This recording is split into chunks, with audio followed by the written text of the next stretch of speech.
For 37 full seconds, no one dared to speak. Not a single Republican moved. The chamber, usually filled with noise, ego, and carefully staged outrage, stood frozen. Cameras blinked, pens hovered midair, and all anyone could hear was the sound of a nation suddenly listening. It wasn't a scream that silenced them. It wasn't a protest or a chant or a headline-grabbing outburst. It was Jasmine Crockett's voice, measured, grounded, unshaken. A truth wrapped not in fury, but in precision. And in that silence, something cracked. Not just the authority of a chairwoman or the rhythm of a hearing, but something older, deeper. A myth about who gets to speak, about whose rage is righteous, about which truths America is willing to hear, and which it still flinches from. So what exactly did Jasmine Crockett say that brought one of the most chaotic rooms in American politics to a standstill? To understand that moment, you have to go back to where the stage was set, back to the morning it all began. It was just past 8:30 a.m. on Capitol Hill, and the Rayburn House office building already pulsed with the kind of tension that couldn't be named, only felt. The walls were polished, the lighting was adjusted, and the microphones gleamed like instruments waiting for the first note of a carefully orchestrated performance. Room 2141 looked exactly as it was meant to. Clean, official, staged. Every chair was in place. Every aide had their folders tucked neatly under one arm. The cameras had been calibrated for optimal angles, ready to capture a routine hearing that, by all accounts, wasn't supposed to be memorable. But something felt off. The kind of off that makes seasoned staffers exchange glances for a little too long. The kind that makes even hardened press corps veterans grip their notepads tighter without realizing why. It wasn't the weather. The sky was a soft, non-committal gray, the kind that makes marble look like paper. It wasn't the topic. Women's sports and biological fairness had been framed in a dozen headlines already, and it wasn't the chairwoman. Marjorie Taylor Greene, seated at the head of the dais, looked exactly as expected, confident, composed, rehearsed down to her posture. Her lips curved into a self-assured smile as she muttered her opening lines under her breath like an actress waiting for the curtain to rise. She had done this before, controlled the story, owned the room, bent the spotlight in her direction with just a gavel and a camera lens. But 4 seats to her left sat a woman who hadn't come to play the same game. Jasmine Crockett. No entourage, no makeup artist dabbing at her cheek, no thick stack of PR-approved remarks, just a slim leather folder, a highlighter in one hand, and the kind of silence that doesn't ask for space, it claims it. She didn't fidget, she didn't preen, she didn't even pretend to care about the performance unfolding beside her. She was watching, not with hostility, but with something sharper, something that didn't blink. Every few moments, Jasmine would flip a page, slowly, methodically, as if sharpening something invisible between her fingers. She wasn't just reading, she was preparing, and yet no one saw it. Not really, not the reporters angled toward the chair, not the interns exchanging notes, not even Marjorie Taylor Greene, who misread the stillness entirely, as absence, as irrelevance, as weakness. That was her first mistake. The second, believing this was her show. It wasn't. Not today. Because in just under 30 minutes, the script would fracture, the lines would slip, and silence, true deliberate silence, would speak louder than any monologue. And the woman the room tried to ignore would become the woman no one could look away from. Marjorie Taylor Greene tapped the gavel once. Sharp, rehearsed, deliberate.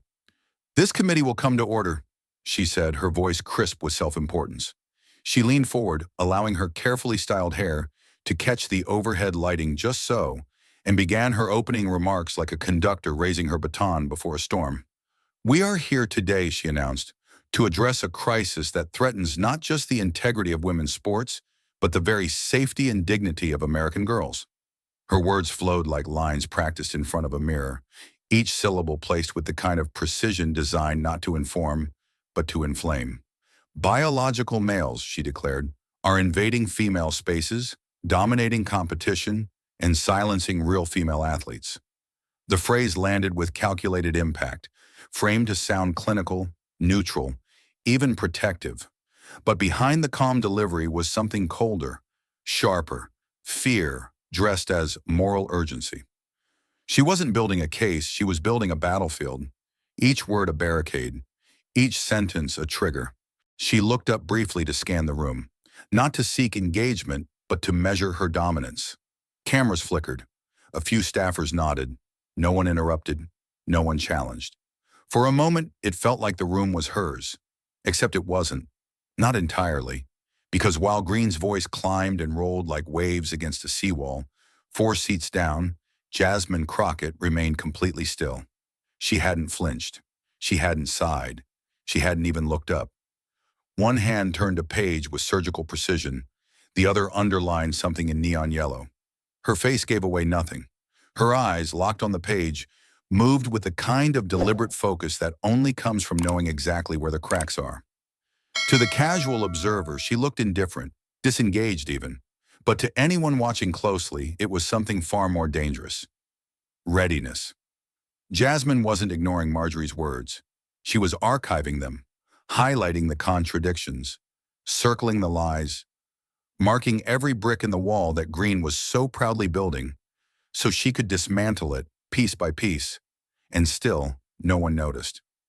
Not yet. Greene continued. "This is not about hate," she said, her tone laced with righteous clarity. "It's about fairness. It's about truth." She paused for effect, scanning the room again. Her eyes landed briefly on Jasmine, but just briefly. She saw the stillness and mistook it for quiet. That was her second mistake. Because what Greene failed to recognize was that she wasn't just giving a speech. She was walking directly into a trap, a quiet one, built not with noise or outrage, but with facts, with poise, with patience. And by the time she realized it, the floor beneath her would already be gone. It was subtle, almost too subtle. In a room where shouting often replaced substance and performance often masqueraded as power, the quiet motion of a raised hand barely registered. But Jasmine Crockett wasn't looking to make noise. She was making something far more potent: space. "Madam Chair," she said, her voice even, controlled, almost gentle. No challenge, no agitation, just a line drawn with calm clarity. "I'd like to reserve some time for remarks." A few heads turned, more out of habit than interest. It was a procedural request, nothing unusual. In most hearings, a dozen such exchanges happened without anyone blinking. But something in her tone, its stillness, its precision, lingered in the air, like the faint scent of ozone before a storm. Marjorie Taylor Greene glanced up from her notes, caught off guard for half a breath. It was brief, but it was there. The twitch of uncertainty behind her eyes. She masked it quickly, of course. "We'll get to that," she replied tersely, her voice clipped with performative authority. "Let's allow the witnesses to speak first." To the cameras, it looked like a routine deferral. To the pundits watching later, it was a blip, a line in the transcript not worth replaying. But to those inside the room, the longtime staffers, the veteran reporters, even a few silent members of the minority party, it was something else. It was a flare, a shift in the gravitational center, because Greene hadn't denied the request outright, but she hadn't granted it either. She had dodged, hedged, blinked. And Crockett? She didn't push back. She didn't argue. She didn't even blink. She simply nodded once, picked up her highlighter, and returned to her notes. But the moment was marked. It wasn't just what Jasmine said. It was the way she said it. She hadn't raised her voice. She hadn't postured. She hadn't even looked directly at Greene. Yet somehow, without challenging the hierarchy, she had unsettled it. The room didn't know it yet, but its axis had shifted. Like a boat adjusting slightly in a strong current, it hadn't tipped, but it was no longer pointed where it thought it was going. A junior staffer near the press table noticed it first. He nudged his colleague and whispered something, too soft to catch, but the second reporter's brows furrowed ever so slightly, as if reminded that they might want to keep their lenses a little wider than usual, because something was happening, not yet loud, not yet visible, but undeniable. The spark had landed, not with fire, not with fury, but with precision. And when sparks land in dry rooms, all it takes is one breath before the blaze begins. There was no signal, no dramatic pause, no camera cue or gesture to warn them. Jasmine Crockett simply looked up from her notes and began speaking as though she were picking up a conversation that had started years ago. Her tone didn't rise, it didn't demand, it simply landed. "You know," she said casually, flipping a page in her folder, as if searching for a grocery list instead of a rebuttal, "I just found out the GOP is here to save women." The silence that followed wasn't empty, it cracked. A beat too long, a breath too sharp. Somewhere someone coughed. Another staffer fumbled with a pen that suddenly wouldn't write. A Republican aide blinked, unsure whether to smirk, rebut, or recoil. The statement wasn't loud, but it hit with the weight of a piano dropped from the ceiling. Jasmine hadn't raised her voice, but in that moment, it was the only voice that existed. Across the dais, Marjorie Taylor Greene shifted in her seat, her smile faltering by a millimeter, just enough for those who were watching to notice. She'd expected a challenge. She was ready for an argument.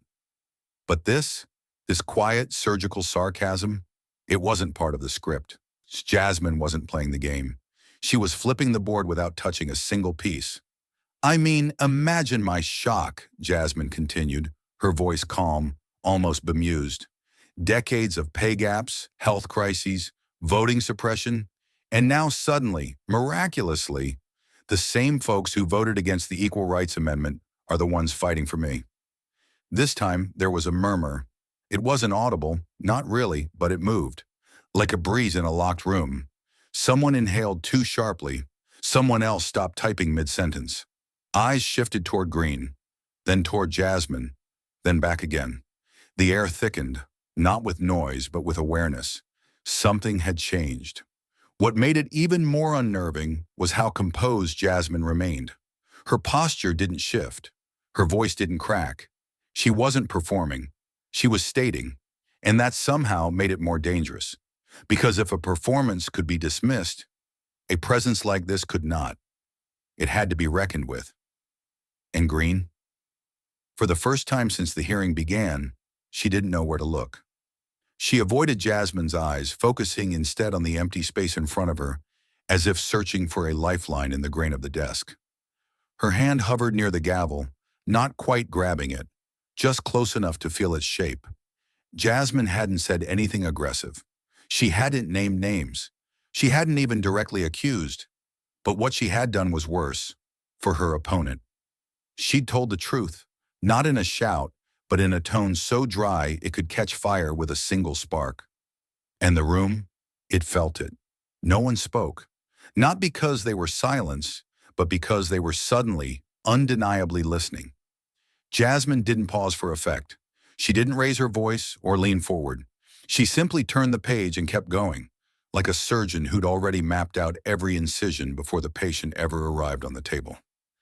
"Let's talk about what protecting women has actually looked like," she said, under Republican leadership. The calm in her voice wasn't softness. It was steel wrapped in velvet. "Because y'all sure do love the title, but the track record, it's something else entirely."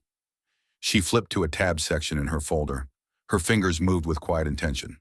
"In the last 100 days alone," she began, "this Congress voted to cut funding for domestic violence survivor services. Not a rumor, not a tweet, actual legislation." The line hit clean, no flourish, no rage, just documentation. In her world, receipts mattered more than sound bites. A visible shift moved through the room. The tension wasn't theoretical anymore. It was tethered to names, line items, vote counts. Jasmine continued, "Support for women's health research? Eliminated. Breast cancer screenings, ovarian cancer studies, maternal mortality tracking, defunded without debate." She looked up briefly, not for emphasis, but to make eye contact with no one and everyone all at once. "What kind of protector turns off the alarm while the house is on fire?" Still no shouting, no need. Every word she spoke had the precision of a scalpel.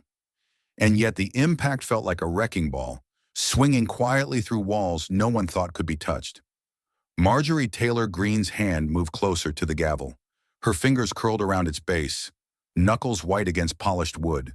She didn't use it, yet, but the message was clear. She was feeling the shift. This wasn't a hearing anymore. This was an unraveling. And she, for the first time, wasn't directing the spotlight. She was caught in it. Jasmine turned another page. And then there's the SAVE Act, she said, framed as a voting integrity measure but written in a way that disproportionately suppresses female voters, particularly women of color. Her tone didn't accuse. It revealed. So you're saving us. From what, exactly? From our own voices? Someone near the back of the chamber dropped a pen. The sound was small, but in a room that had grown unnaturally still, it cracked like thunder. Marjorie flinched. Not much, just enough to betray the tightness creeping into her composure. She finally lifted the gavel, tapped it once, just once. Light, like a warning, like a whisper that the old rules still applied. But they didn't, because Jasmine hadn't broken decorum. She hadn't broken order. She was breaking the illusion. And Marjorie could feel it. Gavel or not, the ground was starting to shift beneath her feet. Jasmine didn't raise her volume. She didn't shift in her chair with a flourish. But she did something far more potent. She turned, slowly, deliberately. Her head lifted, her shoulders squared, and for the first time since the hearing began, she looked directly at Marjorie Taylor Greene. The kind of look that doesn't scream, it doesn't threaten. It simply names. You don't get to silence women at the ballot box, she said, voice even, eyes steady, and call yourself a savior. No gasp, no explosion, just stillness, the kind that hums beneath the surface like electrical current, like the second before thunder. Staffers froze mid-note. One assistant's pen hovered inches from paper. Another gripped the side of their tablet with fingers slightly trembling. The whole room seemed to lean forward, not with curiosity, but with something deeper. The undeniable sense that a line had just been crossed. Not a breach of decorum, but a line of truth that no one had dared speak inside this chamber before. Greene didn't move. Her lips pressed tight, the corners of her mouth twitching as if unsure whether to sneer or smile. She reached for the gavel again, fingers clenching its handle like a lifeline. But she didn't use it, because she couldn't. Not yet. Jasmine hadn't violated a rule. She hadn't attacked anyone personally. She had simply unmasked a contradiction and done it without flinching. You don't get to gut protections for reproductive care, defund shelters, erase health research, Jasmine continued, and then sit here pretending you're doing it for us. Her voice was unwavering, not harsh, not sharp, but immovable.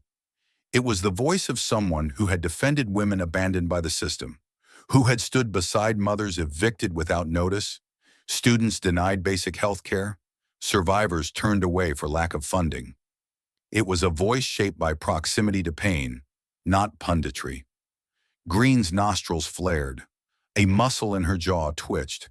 She turned her eyes toward a page on her desk, though it was clear she wasn't reading.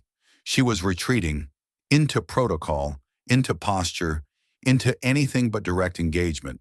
But there was no escape in paper, because Jasmine wasn't speaking to her anymore. She was speaking through her, to every camera in the room, to every woman who had ever been spoken over, erased, used as a prop, and then cast aside. You don't get to dress up control as protection, Jasmine said, her tone quieting now, sinking lower into something more intimate.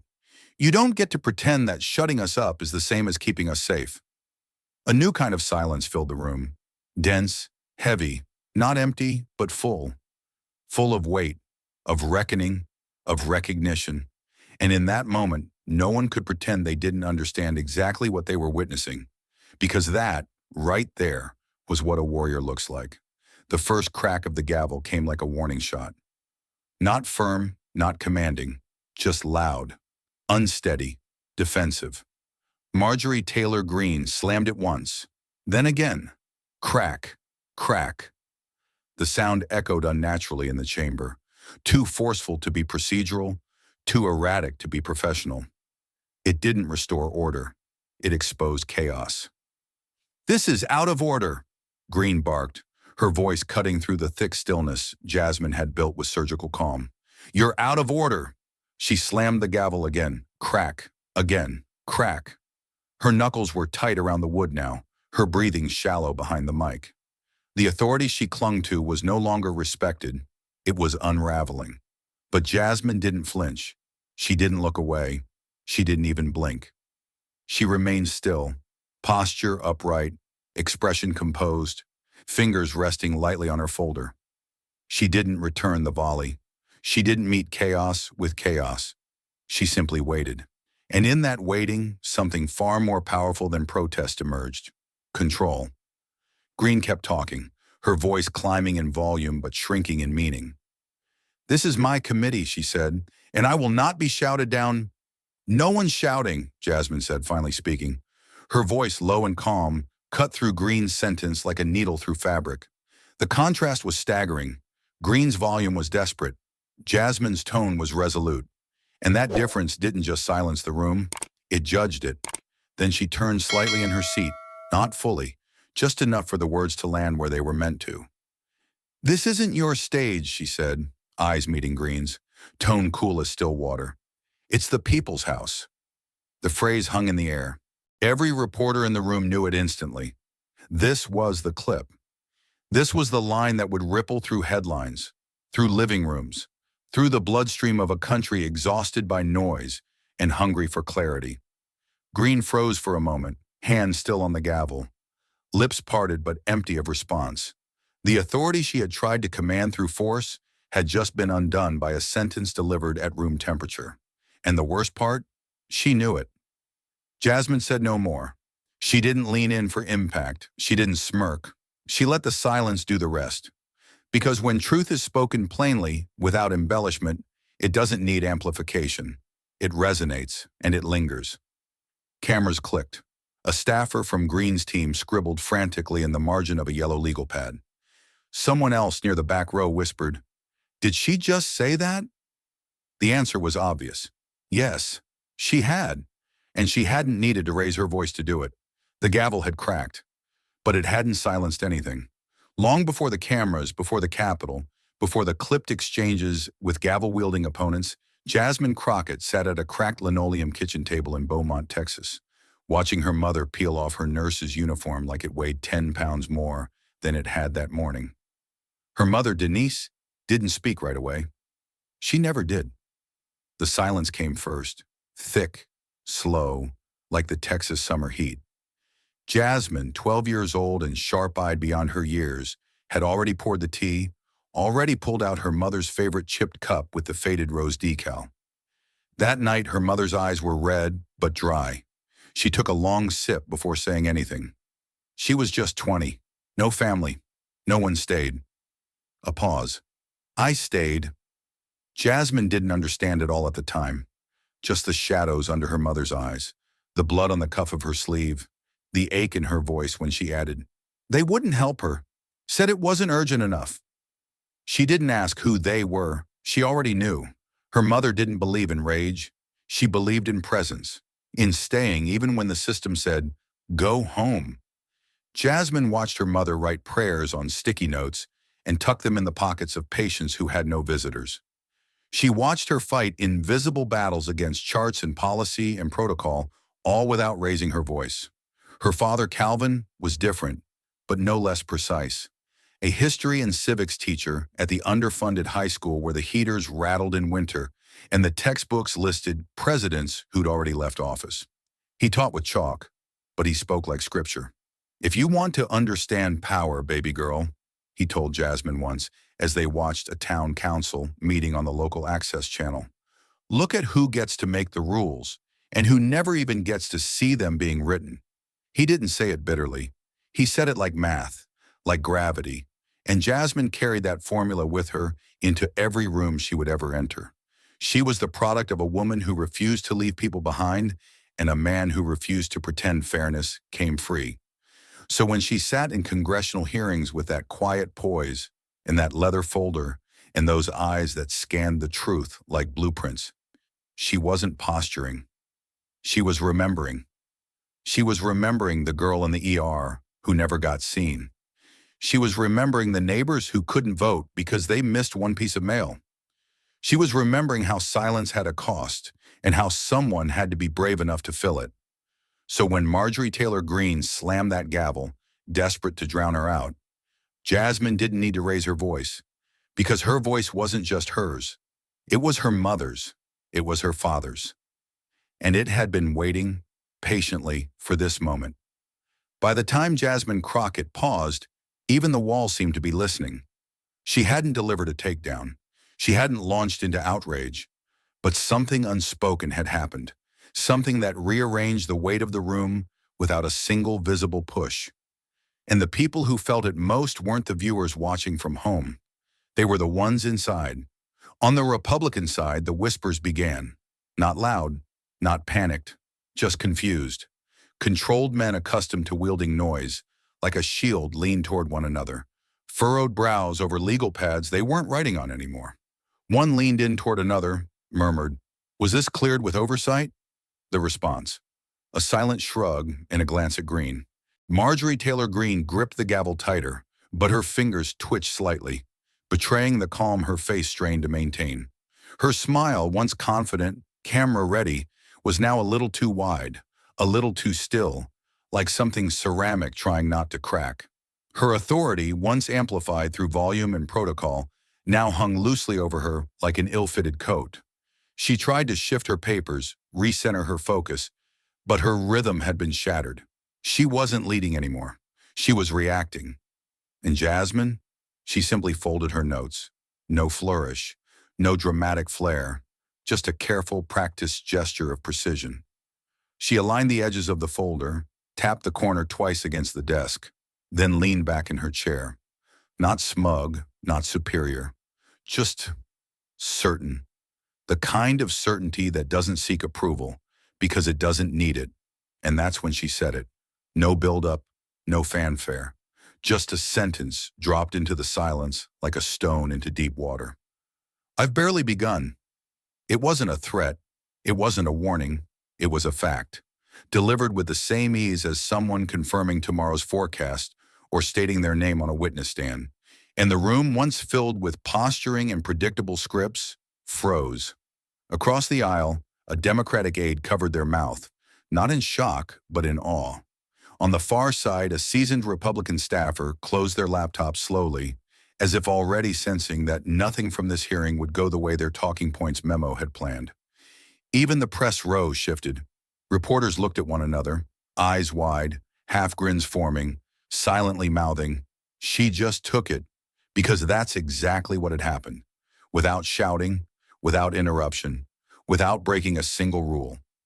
Jasmine Crockett had taken the hearing, taken the room, taken the very oxygen that performance politics feeds on, and replaced it with something still, something grounded, something that no gavel could drown out. And as Greene sat motionless, caught in a chair that no longer gave her control, the message was no longer hidden. It had begun, and nothing, not tradition, not title, not noise, was going to stop it now. Jasmine didn't need to raise her voice. She didn't need to slam the table or point a finger. All she needed was the quiet weight of paper and a folder that had been waiting its turn. She flipped the next tabbed page with the kind of focus that said, this wasn't an argument, it was a record. "Let's continue," she said, her tone still clinical, still composed. "Domestic violence shelter funding, slashed in the last fiscal vote by 23%. She didn't pause for drama. She didn't look up. Her eyes were still on the paper, her voice steady and precise, like a courtroom reading of evidence. "That includes shelter operating grants, transitional housing, and counseling services, all quietly gutted. No headlines, no hearings, just a quiet line in a budget no one outside this building was supposed to read." Across the room, the first stirrings of discomfort moved like a current.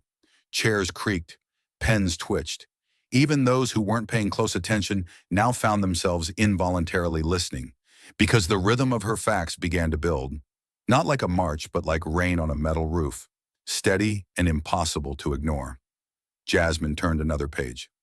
Women's health research, breast cancer studies, zeroed out in discretionary grant expansions, maternal mortality analysis, deprioritized.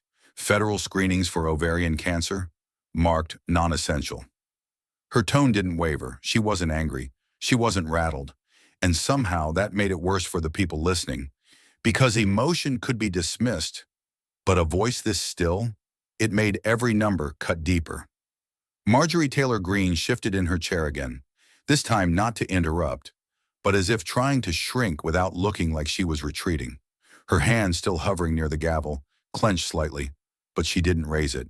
Not yet, because she knew, somewhere beneath the practiced expression and political instinct, that gavel had already cracked once. And Jasmine? She hadn't even glanced her way since. Meanwhile, Jasmine continued, the very same members championing so-called protections for women's spaces have also voted down access to reproductive clinics in underserved districts, many of which are in rural and minority communities.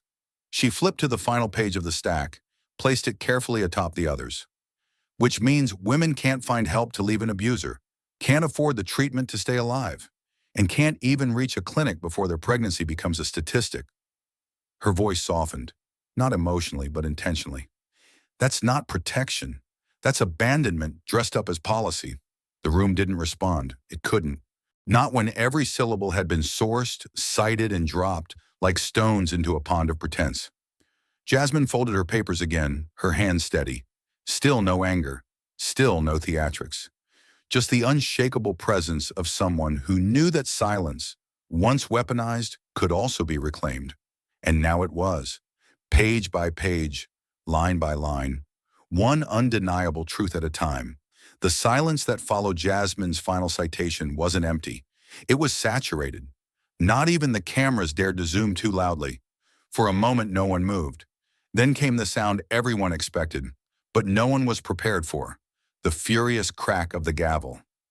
"You're out of order," Marjorie Taylor Greene snapped, her voice slicing through the chamber, loud and breathless. The gavel came down again, this time harder. Crack, then again. Crack. The sound echoed like panic in wooden form, but Jasmine didn't budge. She didn't so much as lift her eyes from her folder at first. She sat as she had all morning, centered, calm, unbothered. Until slowly she looked up, eyes locked not just on Greene, but through her, as if addressing the role, not the person. "What's out of order," she said, voice smooth as marble, "is thinking this committee is your stage." There it was. No lightning, no storm, just a sentence that broke the room. The breath caught in every throat simultaneously, like a signal had been tripped. A collective inhale, sharp and involuntary, moved through the chamber like a tremor. Staffers stiffened. Reporters leaned forward. One aide from the Republican bench lowered his pen and blinked like he wasn't sure if he'd just witnessed a moment of rebellion or revelation. Greene froze. Her hand still clutched the gavel, knuckles taut, but she didn't bring it down again. Not yet, because the line had landed, too fast to deflect, too clean to distort. And worse, she knew the cameras had caught it. All of it. Her reaction, Jasmine's words, the silence that followed like the end of a verdict. She tried to recompose herself, adjusting the stack of papers in front of her, lips parting to issue a procedural reprimand, but her voice didn't come. Not right away, because Jasmine's words weren't a disruption. They were a diagnosis. This wasn't order. This was theater, and Jasmine had just torn down the curtain. "You can't redefine silence as authority," Jasmine added, still composed, still unshaken. "You can't weaponize protocol just because someone brought truth into the room." The tension in the air was no longer abstract. It was visible in clenched jaws, darting glances, shifting shoulders. Greene's dominance, once backed by volume and presence, now stood exposed, fragile, theatrical, and completely pierced. And Jasmine? She hadn't raised her voice once.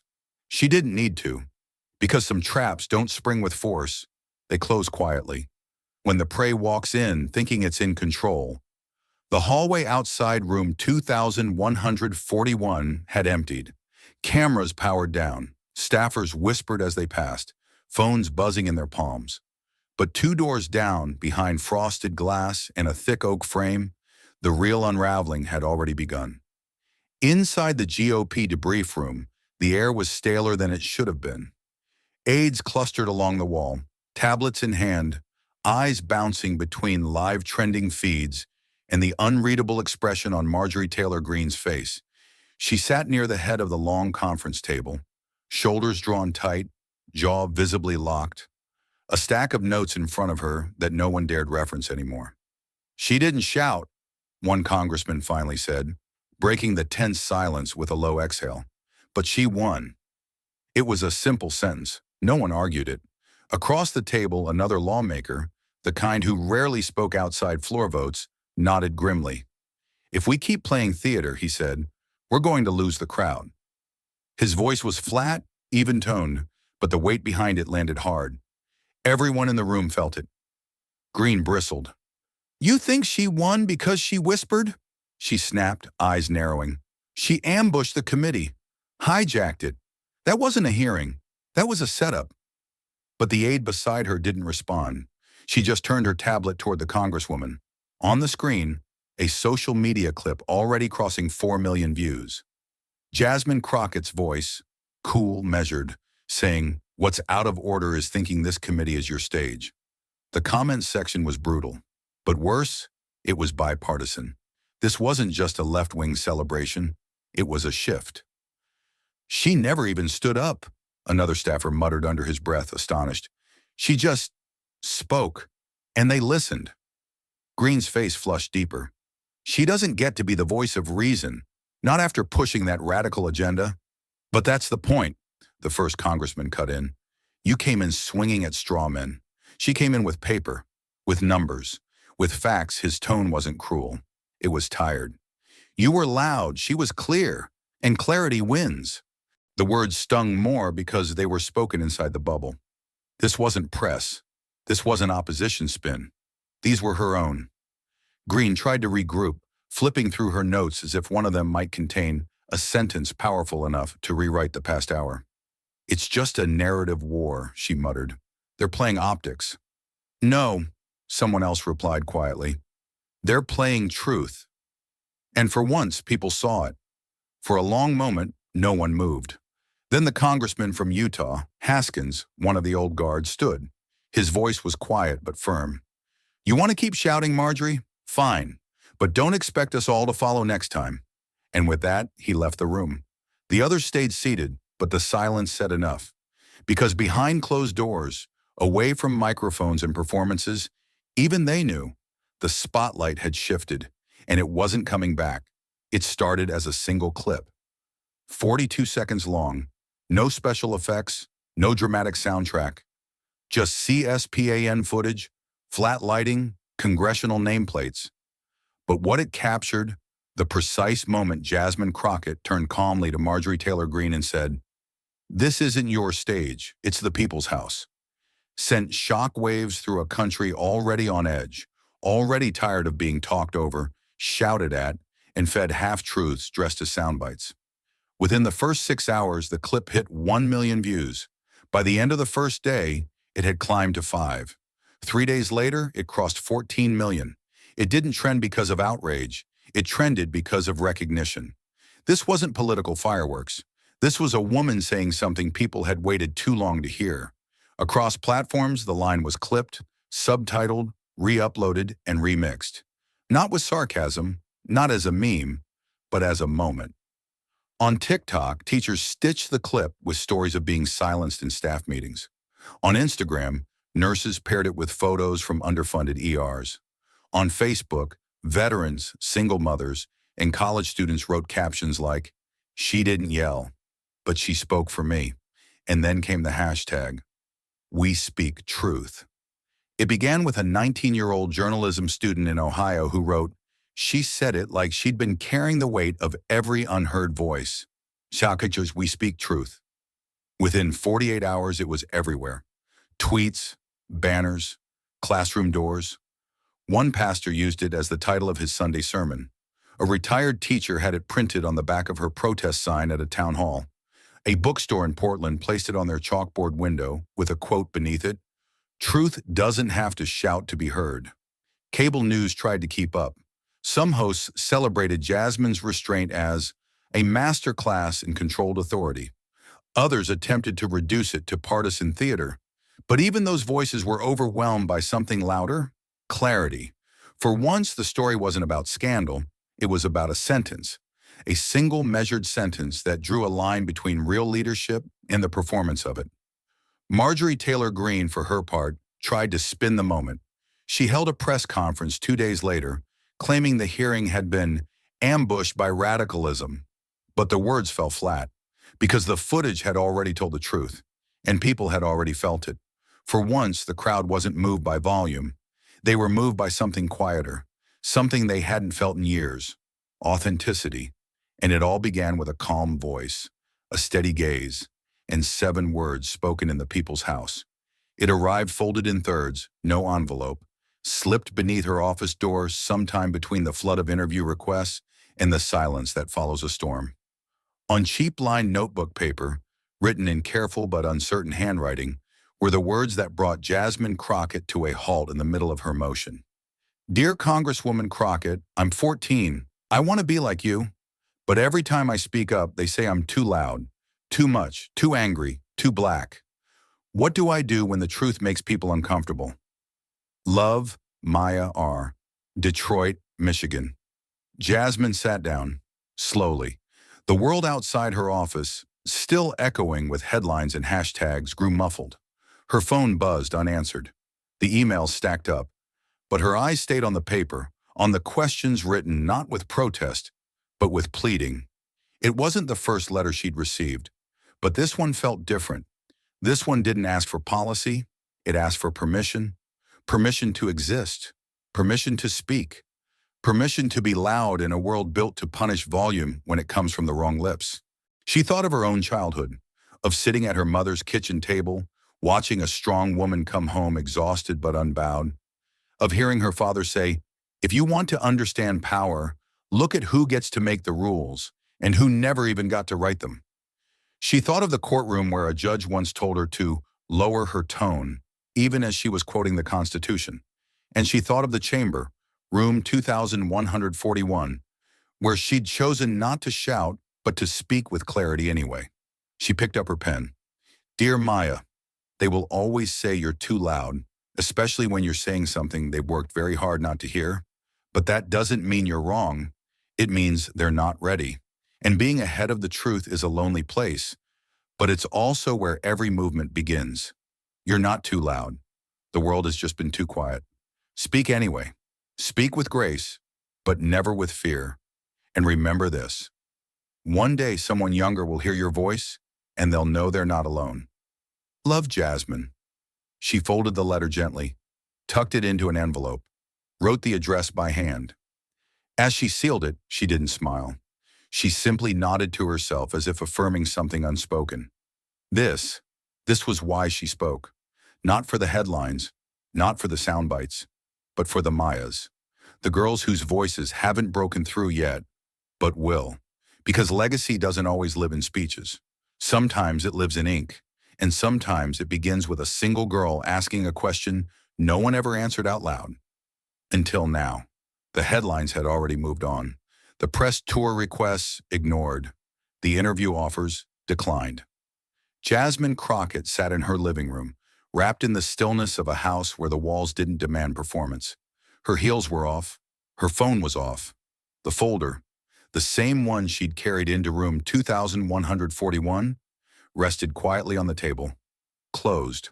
But her mind was wide awake.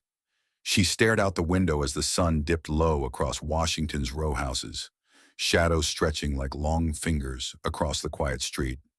In her lap, a chipped mug of lukewarm tea. On the wall behind her, a framed newspaper clipping from her very first case. A tenant rights suit she'd taken pro bono. The judge had called it unnecessary. But the family she helped still sent her Christmas cards every year. She closed her eyes, and they came.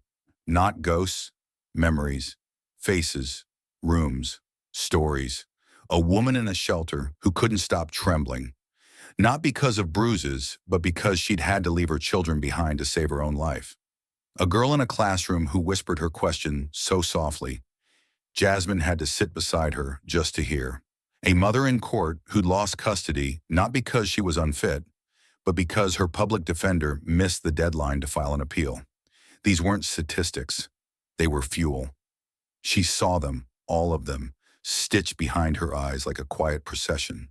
Not marching, not demanding, just waiting for someone to carry their names where power couldn't ignore them anymore. That was why she hadn't done the interviews. That was why she hadn't taken a victory lap. Because Jasmine Crockett never spoke for applause.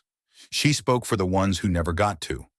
She whispered the words into the empty room, not as performance, but as ritual.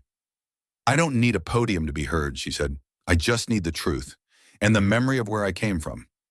Because when you've walked through fire, real fire, not political backlash, not televised outrage, but the daily blaze of injustice that scorches dignity quietly, you don't come out screaming.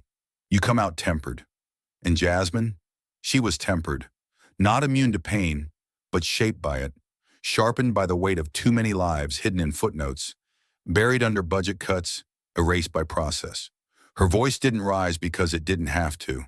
It already knew where it belonged, in courtrooms, in classrooms, in shelters, and now finally in Congress.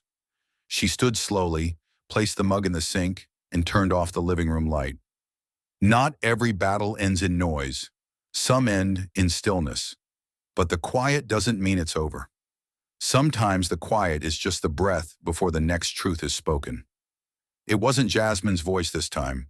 It wasn't her gavel, her folder, her silence. But somehow the room felt eerily familiar. Another hearing, another panel. The title this time, Combating Anti-Semitism in American Institutions. The language was bipartisan. The banners were clean, the faces around the dais, more careful than usual. And yet, beneath the polished tone of the agenda, something pulsed, tense, taut, unspoken. Greg Cassar adjusted the microphone in front of him. He didn't clear his throat. He didn't ask for extra time. He simply leaned forward, voice even, words deliberate.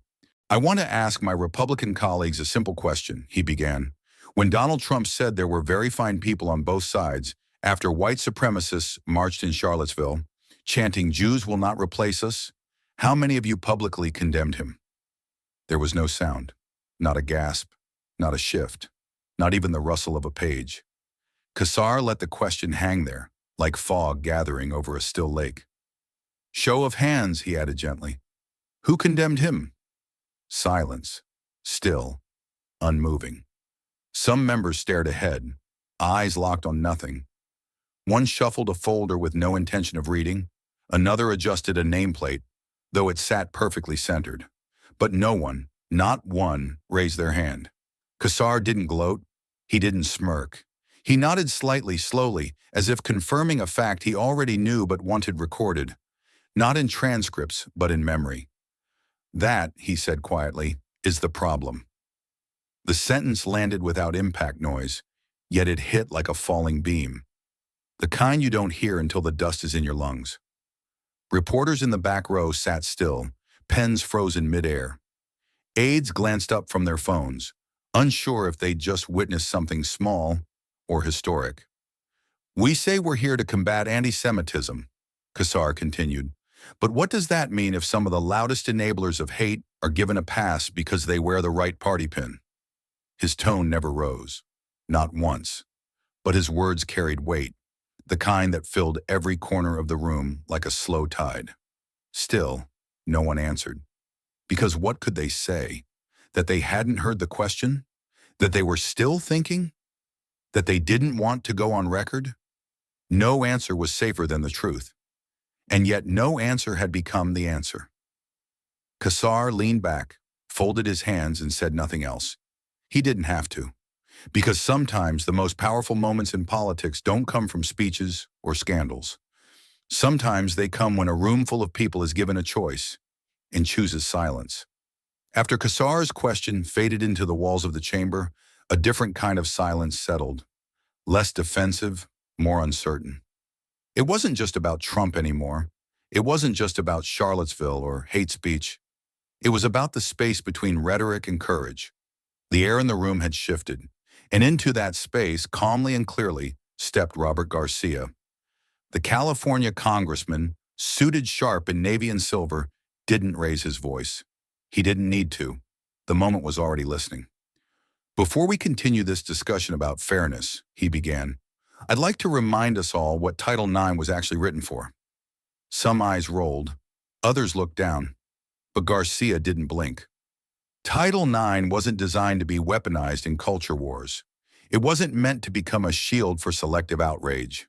It was built to protect access, safety, and opportunity for all women, including trans women, including women of color, including the ones who don't get invited to hearings like this. He paused, not for emphasis, but to let the memory settle. I know, he said softer now, because I've seen how easy it is for people to forget what fairness looks like when it's inconvenient. His tone wasn't combative, it was weary. The kind of tired that only comes from trying to remind a room full of power that people are more than policies. The choir was growing, not loud, not angry, but present, purposeful. After Garcia, no one shouted back, not even Greene. Her gavel stayed on the desk, untouched. She flipped through her notes mechanically, like searching for a line strong enough to plug the cracks forming around her platform, but the structure was groaning, and everyone could feel it. Outside the chamber, even conservative outlets began to shift. Some still spun the moment as Democrats hijacking a policy discussion, but others acknowledged the obvious. Something about this hearing felt different, not chaotic, not radical, just grounded. Crockett didn't grandstand, one columnist wrote. Cassar didn't provoke. Garcia didn't pontificate. They simply spoke truths the room wasn't ready to hear. And the public? They noticed. The hashtags didn't slow. The shares didn't dip. Because for once, the voices in Congress weren't rising above each other. They were building upon one another. Not a protest, not a performance, but a counterbalance to the noise that had ruled for too long. In the back row of the hearing room, a young black intern whispered to her colleague, "It doesn't sound like Congress today." "No," her colleague replied, eyes locked on Garcia's calm face. "It sounds like something new." It began in college dorm rooms and coffee shops, in veterans' halls and high school classrooms, not with chants, not with marches, just words, repeated, shared, whispered, posted. Words first spoken in a chamber not known for truth-telling by a woman who never raised her voice. This isn't your stage. It's the people's house. It was printed on handmade protest signs in Ohio, on the back of hoodies in Brooklyn, on stickers handed out at school board meetings in Georgia. A group of middle school teachers in Wisconsin made a classroom wall of quotes. One student wrote Jasmine's sentence in bold Sharpie, entitled it, "What Real Courage Sounds Like." A veteran in Phoenix posted a photo of his protest sign. "I didn't fight overseas so politicians could shout lies over our lives. It when we speak truth." It didn't go viral like a meme. It spread like memory, like something people had always known, but never heard spoken out loud. The phrase, "we speak truth," took on a life of its own. Clergy used it in sermons. Librarians printed bookmarks. A community clinic in Detroit added it to their waiting room wall. Even late-night shows known for cynicism paused. One host leaned into the camera and said, "For the first time in a long time, a congressional hearing didn't feel like theater. It felt like testimony." At campaign headquarters across the country, interns and staffers clipped videos, watched the analytics climb. And in one glass-walled office in D.C., an older Republican donor, gray suit, sharp eyes, and a Rolex that had outlasted 4 Senate cycles, set down his coffee after re-watching the now iconic 42-second clip. He didn't speak for a long time. Finally, he muttered, "That woman didn't flinch." The advisor across from him cleared his throat. "Sir, we believe this is just a phase." "It's not a phase," the man replied flatly. "It's a problem." Within days, murmurs spread across donor calls. They weren't asking about Jasmine. They were asking about Marjorie Taylor Greene. Was she still an asset, or had she become a liability? Someone even used the word exhausting. Because while Greene kept pushing press releases filled with culture war sound bites, the public had moved on. Or rather, they had moved towards something, someone, who reminded them that truth doesn't have to scream. It can sit still. It can hold eye contact. It can say 7 words in a quiet voice and still shake the foundation of a narrative built on noise. The movement hadn't been announced. It hadn't been strategized. It had been felt. And now it was here. The corridor was quiet, not the kind of silence that comes at night, but the deeper kind, the kind that lingers after history has spoken and the world is still trying to catch up. The marble floors of Capitol Hill gleamed under the afternoon light. Each step Jasmine Crockett took echoing faintly, like the memory of a gavel no longer banging. She wasn't rushing. There were no cameras, no aides, no folder in her hand today. Just her, walking alone past hearing room 2141. She slowed. For a second she stopped. The brass plate on the door hadn't changed. Still polished, still official. But to her it shimmered like the edge of a memory. That room, the one where truth found its voice without ever having to yell, was quiet now. But it wasn't empty. Not to her. She looked at the door and saw them. Not literally, not ghosts, just flashes, imprints. Maya, 14, eyes wide, paper clenched in hand. Her mother, scrub-worn, bone-tired, but fierce, smiling softly from the other side of the hospital curtain. The woman who bled alone in Texas, turned away by a system too holy to help and too slow to care. The girls in shelters, the students in classrooms, the mothers in courtrooms who lost everything because someone forgot they mattered, and the protesters, holding signs in the rain, in the cold, in the heat. Signs scrawled not with slogans, but with survival. They were all there, standing not in protest but in presence, watching, waiting, not for applause, not even for justice, just to be remembered. And Jasmine did. She remembered every single one, not as statistics, as reasons. That's why she never shouted. That's why she spoke plainly, carefully, with precision and memory and weight. Because when you speak with the ghosts of the unheard behind you, you don't perform. You testify. She stepped closer to the door. Her fingertips grazed the wood. And then, barely above a whisper, she said it. We fight. We lose. We fight again. The words weren't for the room. They were for the corridor, for the echo, for the girl she used to be, for the ones who never made it to the microphone. She didn't expect a reply, but the silence that followed, it wasn't empty. It was sacred. The shift wasn't sudden. It didn't come with explosions or headlines screaming in bold red. It came the way real change always does. Quietly at first, slowly, subtly, but undeniably. You could feel it in the air, like the static before a storm or the soft fade of a once familiar song. Marjorie Taylor Greene's rallies still happened, but the crowds had thinned. Not empty, but different, quieter, less certain. Reporters noted the tone of her speeches had sharpened, the pitch just a little higher, the rhythm more forced. The same slogans didn't land like they used to. The lines that once drew cheers now met with hesitant claps and awkward silences. It wasn't that her voice had changed. It was that the people had. They were tuning differently now. Because once you've heard someone speak truth in a way that cuts through noise, calm, precise, undeniable, you can't unhear it. You start craving clarity. You start noticing the shrillness in the performance.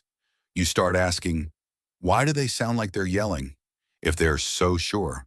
And across the country, Jasmine Crockett wasn't holding stadium events or national broadcasts. She was standing in the middle of a high school auditorium in Baton Rouge, Louisiana, wearing flats and a navy blazer, speaking into a handheld mic that crackled every third word. The folding chairs squeaked, the lights flickered, and still they listened. Students, teachers, parents, janitors. One young girl in the front row clutched a notebook so tightly her knuckles turned white. This isn't just about politics, Jasmine said, pacing slowly. It's about voice, about who gets heard and who's taught early to stay quiet. It's about who's told to wait their turn and who's never invited at all. The room was still. A teacher nodded slowly. A teenage boy in the back, hood up, head down, lifted his gaze for the first time. Jasmine continued. When I walked into Congress, I was told to be patient, to follow the rhythm. But what if the rhythm was never written for you? What if the beat was off from the start? The crowd didn't cheer. They leaned in. This moment we're living through, she said, isn't about parties. It's about frequency, about the sound of leadership, the sound of truth. You don't have to be loud to be heard. You just have to be real. In the silence that followed, someone whispered, "She's right." And that was enough. Because when people begin to hear the difference between volume and value, between noise and meaning, they don't go back. They don't unlisten. They retune. In Jasmine Crockett, she didn't just win a hearing. She changed the channel. The camera was already rolling when Jasmine sat down. No podium this time. No congressional dais. Just a plain black backdrop, a single soft light, and a silence so thick it seemed to lean in. She didn't clear her throat. She didn't look at the notes on the small table beside her. She didn't need to, because this wasn't a speech. It was a closing, a reckoning. A hand extended, palm up, not in protest, but in invitation. She looked directly into the lens, not with the intensity of challenge, but with the calm certainty of someone who has already walked through every fire people thought would burn her. Her voice, when it came, was quiet, but it didn't whisper. It landed. "Justice doesn't always shout," she said. "Sometimes it just sits still and doesn't flinch." She let the words breathe, didn't rush, didn't fill the space with more than was necessary. "I've been told my whole life that if you want to be taken seriously, you have to make noise. You have to shake the table. You have to outshout the system." Her gaze didn't waver. "But I've learned something else. Something quieter. Something harder." She leaned forward slightly, elbows on her knees, like she was speaking not to a crowd, but to one person who needed to hear it the most. "Sometimes, the most radical thing you can do is stay exactly where you are, speak exactly how you speak, and refuse to be moved by fear." Behind her eyes, you could almost see the shadows of the journey, the courtroom stares, the smirks in committee rooms, the cameras that tried to catch her blinking, the headlines that called her too much, too sharp, too loud, even when she hadn't said a word. "I didn't go viral because I yelled," she said. "I went viral because I didn't." She smiled faintly, not out of triumph but clarity. Because when you've lived long enough on the margins, you realize something most people never will. The world doesn't ignore you because you're quiet. It ignores you because it's scared of what happens when you finally speak. She reached for nothing. No glass of water, no cue cards, just a pause, a full breath. "I don't need everyone to agree with me," she said. "I don't need everyone to like me. But I do need one thing. I need us to stop being afraid of the truth when it shows up looking different, speaking softly and refusing to sit down." Her voice lowered just slightly, like a question whispered in the space between heartbeats. "So let me ask you something one last time." She held the gaze. The moment stretched. Then came the final line. "What truth are you still afraid to say out loud?" Cut to black. No music, no applause, just the echo. Waiting. Some stories end with answers. Others begin with questions. And then there are the rare ones, like this, that simply hold up a mirror and ask us to stop looking away. Because this wasn't just a hearing. It wasn't just a headline. It was a collision between silence and truth, between noise and meaning. Jasmine Crockett didn't break the room by shouting. She broke it by refusing to shrink, by speaking softly and still not asking permission. And in doing so, she reminded us of something too many forget, that power doesn't always wear a suit, or hold a title, or bang a gavel. Sometimes it sits in the back row, waiting for someone to speak in a language it recognizes. Courage. This story was crafted not just to reflect events, but to illuminate what they represent. The quiet heroism of those who dare to speak when it's safer to stay silent. The women erased by systems, the questions left unanswered, the fire passed quietly from one generation to the next. While dramatized for storytelling purposes, every word was shaped with care, to honor the spirit of justice and to echo the voices so often left out of history. It is not the final word, it is an invitation. So before the screen fades, before the world pulls your attention away, pause, ask yourself, what truth will die with you if you don't speak it now? Thank you for staying till the end. Your time, your heart, Your presence matters more than you know. If this story spoke to you, speak back. Like, subscribe, and leave a comment. Let's keep this conversation and this fight alive.